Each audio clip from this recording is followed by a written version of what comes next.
إن الموفق من حباه الله قلبا يسير بنوره وهداه. لولا توافيق الإله لنا لما كنا نسير إلى الهدى لولاه.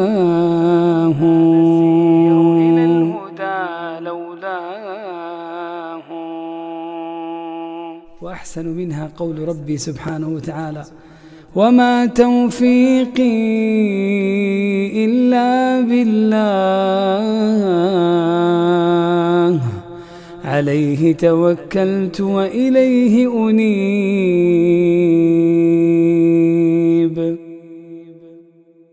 تبارك الذي نزل الفرقان على عبده ليكون للعالمين نذيرا.